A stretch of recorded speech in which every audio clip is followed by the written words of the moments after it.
જય જય શ્રી રામ.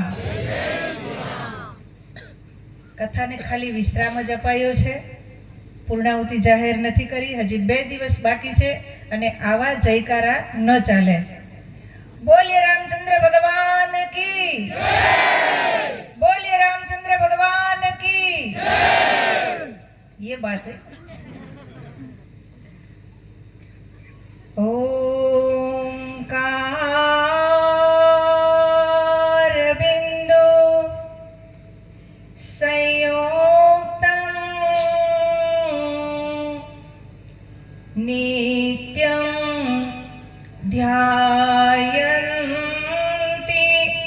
योगिनः कामदं मोक्षदं चैव ओंकाराय नमो नमः. ओंकाराय नमो नमः.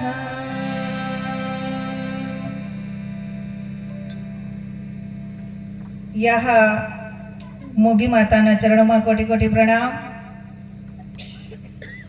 पोथी स्वरूपे अखिल ब्रह्मांडना नायक कौशल्यानंदन प्रभु राम श्री जे वाणी स्वरूपे अहींया विराजमान छे एवा प्रभु रामजीना चरणों कोटि कोटि प्रणाम.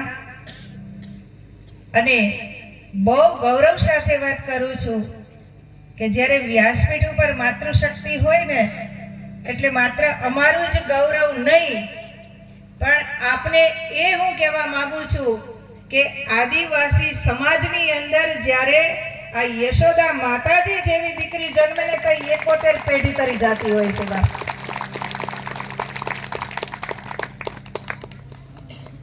जेना घरे हजी संतान आववाना बाकी छे एवा दंपतीओने मारी नम्र विनंती छे के आपना कुलदेवी आपना इष्टदेव जे होय एने प्रार्थना करजो के जशोदा मां जेवी दीकरी तमारे घरे थाय.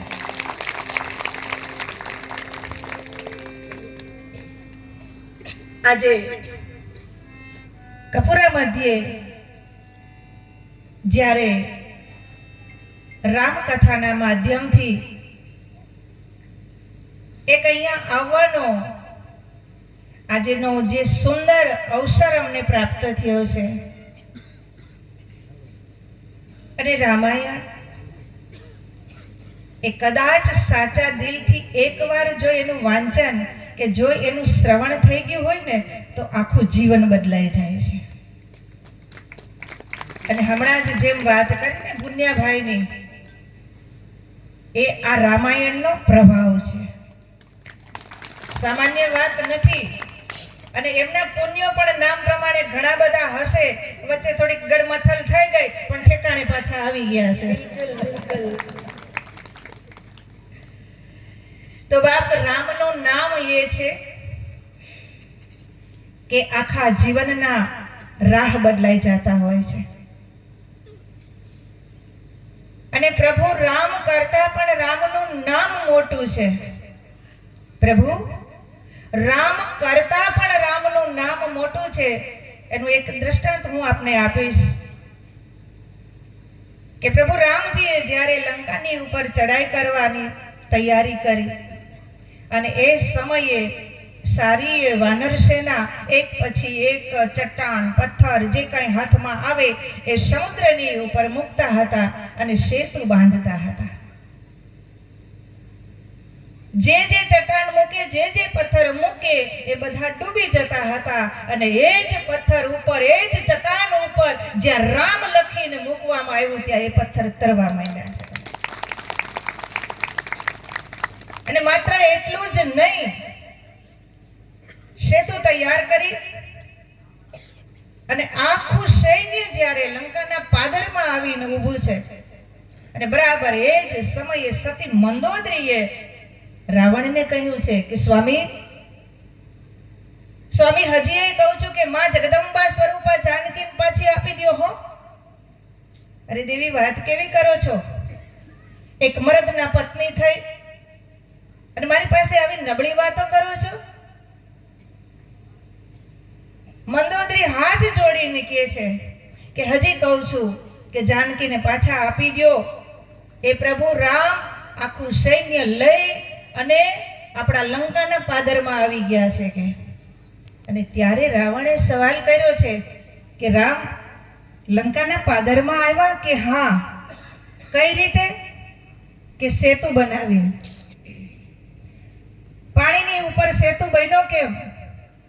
કે પથ્થરની અંદર રામ લખ્યું ને એ પથ્થરા તરી ગયા, એનો સેતુ બન્યો અને આખું સૈન્ય આજ લંકાના પાદરમાં આવી ઊભું છે. અને ત્યારે રાવણે અભિમાન કરીને કીધું છે કે દેવી, એમાં કોઈ મોટી વાત નથી. રામ લખ્યું અને પથ્થરા તર્યા. કાલ સવારે હું રાવણ લખું ને તોય એ પથ્થરા તરે. પણ આ તો મંદોદરી હાલો અત્યારે ને અત્યારે કે. અને આવ્યા છે સમુદ્રના કિનારે. એક મોટો પથ્થર લીધો રાવણે, એની ઉપર રાવણ લખ્યું અને સમુદ્રની અંદર એ પથ્થર મૂક્યો અને પથ્થરો તરી ગયો છે. નવાઈ લાગશે ને? બોલો શું કામ તર્યો? મંદોદરીએ કીધું છે કે નહીં સ્વામી, આમાં હજી કંઈક છળ ને કપટ છે. મને વિશ્વાસ છે, હું તમારી અર્ધાંગીની છું, તમારા પડખા સેવા છે. રામ નામના પથ્થર તરે, ક્યાંય રાવણના પથ્થર નહીં તરે. પણ આમાં શું તમે ખેલ કર્યો છે એ મને બતાવો. અને તે દિવસે રાવણે કીધું કે હા દેવી, વાત સાચી છે. આજે આ પથ્થરની ઉપર મેં રાવણ લખ્યું અને એ પથ્થર જ્યારે હું સમુદ્રની અંદર પધરાવતો હતો અને ત્યારે એ પથ્થરને એમ કીધું હતું કે હે પથ્થરા, રાવણ લખ્યું છે અને આજ જો તું આ પથ્થર નો તરે ને તો તને તારા રામના સોગંદ છે.